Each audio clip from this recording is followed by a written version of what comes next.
السلام علیکم دوستو، آج میں آپ کے لیے ایک خوفناک کہانی لے کے حاضر ہوئی ہوں۔ خون کی پیاسی۔ جب بھی اگست کا مہینہ آتا ہے، ندیم کو اپنا مرحوم دوست حامد خواب میں آ کے تاکید کرتا ہے، کبھی بھول کر بھی نتھیا گلی اور مری کی سیر کو نہ جانا۔ اگست کی 15 تاریخ ندیم کو اس المیہ کی یاد دلاتی ہے جس میں وہ اپنے کلاس فیلو اور گہرے دوست حامد سے ہمیشہ کے لیے بچھڑ گیا تھا۔ وہ خواب میں حامد کی روح کو دیکھتا ہے جو اسے نصیحت کرتی ہے اور ندیم کی آنکھیں بھیگ جاتی ہیں۔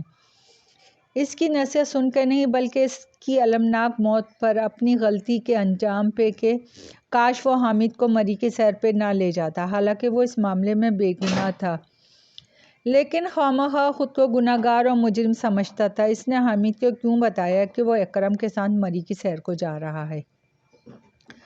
اکرم، ندیم اور حامد کلاس فیلو تھے اور گہرے دوست بھی تھے۔ پھر ایک دن اکرم نے ندیم سے کہا مری کی سیر کرنے چاہیے۔ دونوں نے پروگرام بنایا۔ حامد ان دنوں اپنے نانا کے گاؤں گیا ہوا تھا، اس کے جلدی آنے کی کوئی امید نہیں تھی، مگر اس کی روانگی سے 3 دن پہلے حامد گاؤں سے لوٹ آیا۔ وہ ندیم سے ملا تو ندیم نے اسے بتایا کہ وہ اکرم کے ساتھ مری کی سیر کو جا رہا ہے، تو انہوں نے ٹرین کی سیٹیں بک کروا لیں۔ یہ سن کے حامد نے کہا چلو میں بھی چلوں گا۔ ندیم نے کہا اس کے پاس 2 ہی سیٹیں ہیں، اب اس کے لیے سیٹ کم از کم 1 ہفتے بعد ملے گی۔ حامد نے کہا کوئی بات نہیں، میں فرش پہ بیٹھ کے سفر کر لوں گا۔ پھر وہ تینوں مقررہ تاریخ یعنی 14 اگست کی شام کو مری کے لیے روانہ ہو گئے۔ اکرم اور ندیم کی 2 سیٹیں تھیں، مگر حامد کے بیٹھنے کے لیے بھی انہوں نے گنجائش پیدا کر لی اور اس طرح حامد کو فرش پہ بیٹھ کے جانا پڑا۔ یہ پہلا موقع تھا کہ تینوں دوست اکٹھا لاہور سے باہر سفر کر رہے تھے۔ پروگرام کے مطابق انہیں 2 دن وہاں ٹھہرنا تھا اور تیسرے دن واپس آنا تھا۔ چنانچہ وری پہنچ کر انہوں نے خوب سیر سپاٹا کیا اور ایک ہوٹل میں رات گزاری۔ اگلے روز بھی انہوں نے سیر و تفریح کی اور تیسرے روز واپس لاہور چل دیے۔ ان کا گاؤں لاہور سے چند میل کے آگے تھا، چنانچہ لاہور سے انہوں نے ایک بس پکڑی اور اس میں بیٹھ کے گاؤں کی طرف روانہ ہو گئے، لیکن اتفاق سے راستے میں بس خراب ہو گئی۔ مسافروں کو فکر مند دیکھ کر ڈرائیور نے کہا آپ لوگ پریشان نہ ہو، میں ابھی چند منٹ میں خرابی دور کر لی جائے گی۔ لیکن چند منٹ کے بجائے پورا گھنٹہ صرف ہو گیا، تب بس روانہ ہوئی اور جب وہ اپنے گاؤں کے بس اسٹاپ پہ اترے تو رات کے 11 بج رہے تھے۔ بس آگے چلی گئی تو انہیں پتہ چلا کہ کنڈکٹر نے انہیں ان کے اسٹاپ سے 2 میل پیچھے ہی اتار دیا ہے۔ وہ تینوں پچھتائے کہ کاش انہوں نے بس سے اترنے سے پہلے ہی باہر کا جائزہ لے لیا ہوتا۔ وہ ٹرین کے طویل سفر سے تھکے ہوئے تھے، اس لیے بس میں اونگنے لگے تھے۔ اب جب کنڈکٹر نے بس رکوا کر ان سے کہا کہ چوہنگ آ گیا ہے تو وہ جلدی سے اتر پڑے۔ ان کا گاؤں مین روڈ سے 4 میل کے فاصلے پہ تھا۔ اب اگر وہ پہلے چوہنگ جاتے تو انہیں 6 میل پیدل چلنا پڑتا۔ یار ایسا کرتے ہیں کہ سڑک کے بجائے بیچوں بیچ نکل جاتے ہیں، اس طرح جلدی گاؤں پہنچ جائیں گے، اکرم نے تجویز پیش کی۔ چنانچہ وہ سڑک سے اتر کے کھیتوں میں چلتے ہوئے اپنے گاؤں کی طرف بڑھنے لگے۔ آدھی رات کے وقت اندھیرے میں سفر کرتے ہوئے باتیں کر رہے تھے۔ تقریباً 2 میل چلنے کے بعد راستے میں گھنے درختوں کا ایک بہت بڑا جھنڈ آیا۔ جب وہ اس جھنڈ کی طرف پہنچے تو سامنے کا منظر دیکھ کے حیران رہ گئے۔ تھوڑے فاصلے پر پھل اور پھول دار درختوں کا ایک باغ سا دکھائی دے رہا تھا۔ اس طرف سے خوشبوؤں کی لپٹیں آ رہی تھیں۔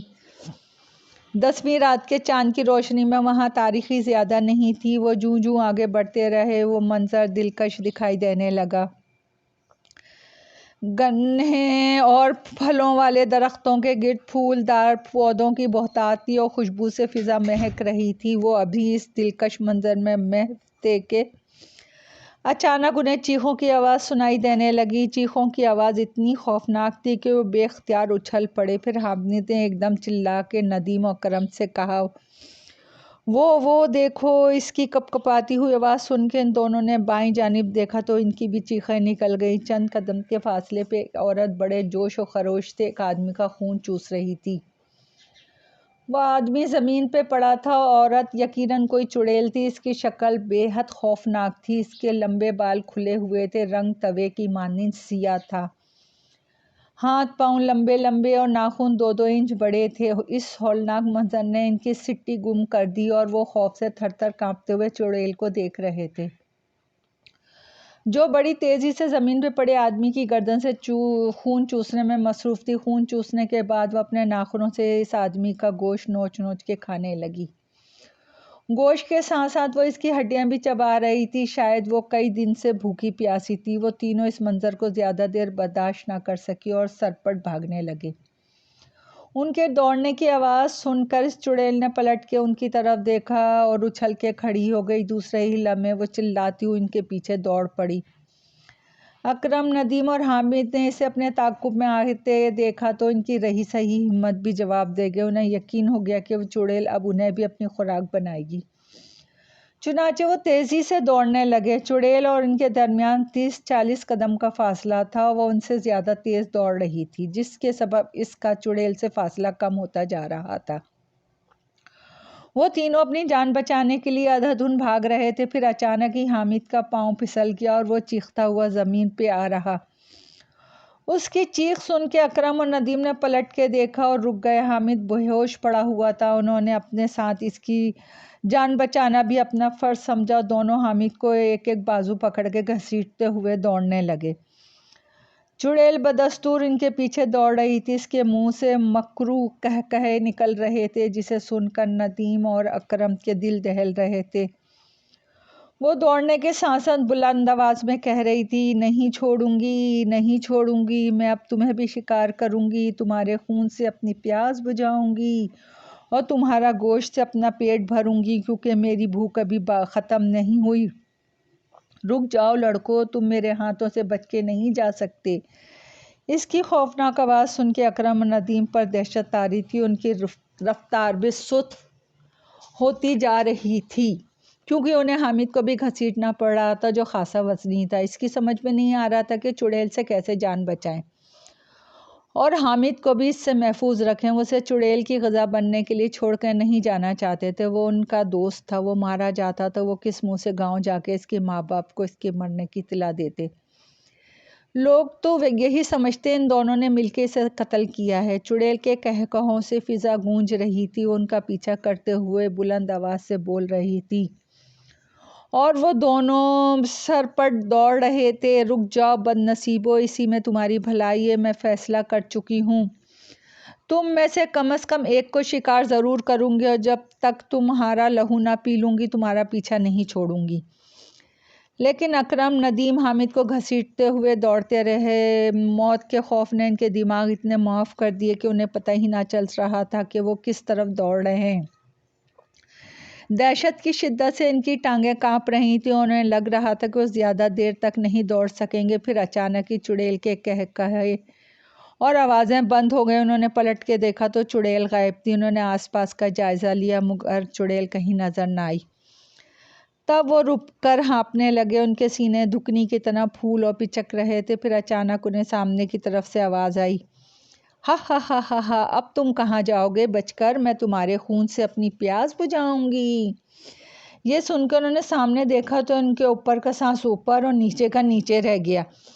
آدم خور چڑیل ان کے سر پہ آ پہنچے اور ان کا راستہ روک رکھا تھا۔ دہشت کے مارے ان کے ہاتھوں سے حامد کے بازو چھوٹ گئے اور وہ پلٹ کے چڑیل کی مخالف سمت میں دوڑنے لگے۔ ابھی وہ چند ہی قدم دور پہنچے تھے کہ عقب سے انہیں چڑیل کی آواز سنائی دی، آہا، کتنا خوبصورت نوجوان ہے، اس کا خون یقیناً مزیدار اور طاقت سے بھرپور ہوگا، اس کا گوشت کھانے میں مزہ آ جائے گا۔ اکرم اور ندیم نے پلٹ کے دیکھا اور ایک دم اپنی جگہ ساخت رہ گئے۔ چڑیل بے ہوش حامد کی گردن میں اپنے نوکیلے دانت پیوست کیے اس کا خون چوس رہی تھی اور خوشی سے کلکھاریاں مار رہی تھی۔ وہ وقفے وقفے سے حامد کی گردن سے منہ اٹھا کے ان کی طرف دیکھتی اور ہنستی ہوئی کہتی، ارے تم کیا دیکھ رہے ہو؟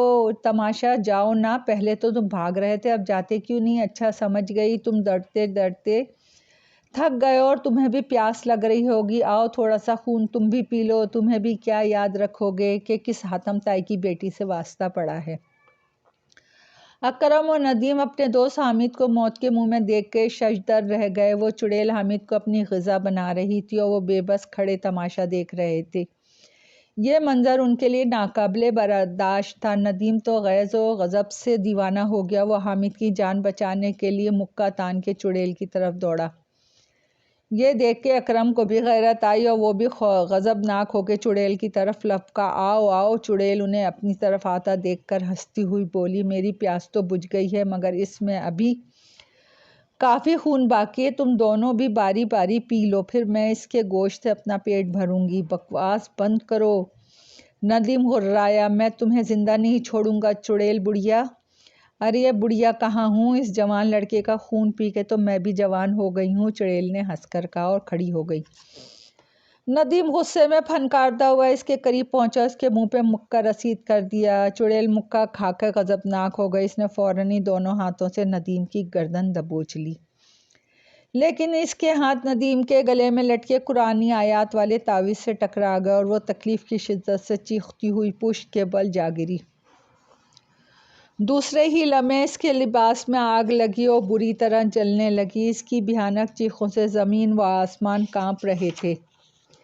یہ دیکھ کے ندیم کو خوشی کے ساتھ حیرت کا جھٹکا لگا۔ اس نے اپنے سینے پہ نظر ڈالی اور تعویذ دیکھ کے اسے یاد آ گیا کہ بچپن میں اس کی ماں کسی عامل سے اس کے لیے تعویذ لائی تھی کہ وہ ان دنوں ڈرتا تھا اور رات کو ایک دم ڈر کر چیختا تھا۔ آج اس تعویذ کا کرشمہ دیکھ کے وہ حیران رہ گیا اور ساتھ ہی وہ سر پکڑ کے بیٹھ گیا کہ کاش اسے پہلے پتا ہوتا کہ یہ تعویذ چڑیل کی موت ہے تو وہ اپنے دوست حامد کو بچا سکتا تھا۔ اکرم بھی چڑیل کے حشر پہ حیران تھا جو خشک لکڑی کی طرح جلتی ہوئی چیخ رہی تھی، ہائے ہائے! ظالموں نے جلا ڈالا! ہائے میں مر رہی ہوں، میری چربی جل رہی ہے، مجھے بچا لو لڑکو! اپنا تعویذ اتار کے آگ میں ڈال دو تو آگ بجھ جائے گی اور میں بچ جاؤں گی، جلدی کرو میری جان نکل رہی ہے۔ اکرم اور ندیم نے کوئی جواب نہ دیا۔ اکرم نے بڑھ کے حامد کا جائزہ لیا تو وہ مر چکا تھا۔ اس نے ندیم کو بتایا اور دونوں حامد کی المناک موت پہ دھاڑے مار مار کے رونے لگے۔ چند لمحوں میں چڑیل جل کے راکھ ہو گئی۔ وہ دونوں کافی دیر تک روتے رہے، پھر انہوں نے حامد کی لاش اٹھائی اور گاؤں کی طرف چل دی۔ وہ حامد کے گھر پہنچے تو حامد کی لاش دیکھتے اس کے گھر والے رونے لگے۔ اکرم اور ندیم نے انہیں چڑیل کے بارے میں بتایا تو تصدیق کے لیے حامد کا چچا اور ماموں ان کے ساتھ اس جگہ پہنچے جہاں ان کا چڑیل سے واسطہ پڑا تھا۔ چڑیل کی جلی ہوئی کوئلہ لاش دیکھ کے انہیں یقین آ گیا کہ اکرم اور ندیم بے گناہ ہیں۔ چنانچہ انہوں نے ان دونوں سے کوئی تغیر نہ کیا، لیکن ندیم آج بھی خود کو حامد کا موت کا ذمہ دار سمجھتا ہے۔ دوستو، کہانی پسند آئی ہو تو لائک اور سبسکرائب کیجیے۔ آپ کی دعاؤں کی طلبگار۔